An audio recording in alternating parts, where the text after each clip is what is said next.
واحد سألني قال نبي تبيعوا عسل داخل استراليا، واستراليا هي دولة العسل، ايش اللي خلاك تبيع داخل استراليا؟ هذا الشيء الوحيد اللي خلاني ادخل العسل لهنا. انا عندي اكسبيرينس من 2008 شغال في المجال هذا. ايوه.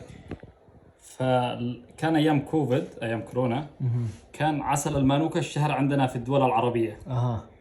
فانا اللي نعرفه احنا في الدول العربية عسل السدر اليمني متميز انه ايش؟ عسل علاجي. ايوه.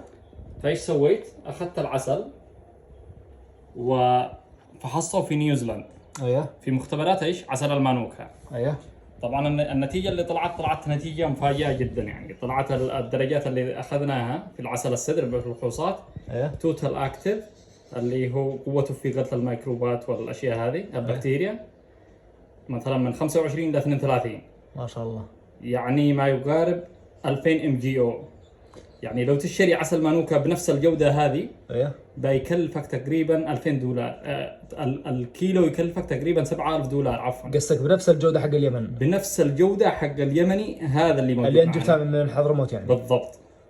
ما شاء الله. ما شاء الله. طبعا انت تتكلم حقائق، تتكلم عن ارقام، ما تتكلم أيوة. بس يعني تشهير او شيء. انت الحين بتتكلم عن ارقام ومختبرات وفحص. مختبرات في نيوزيلاند، تم فحص العسل في المختبرات في نيوزيلاند، وعندنا شهايد، وكل باتش نفحصه. يعني الباتشات اللي معنا كل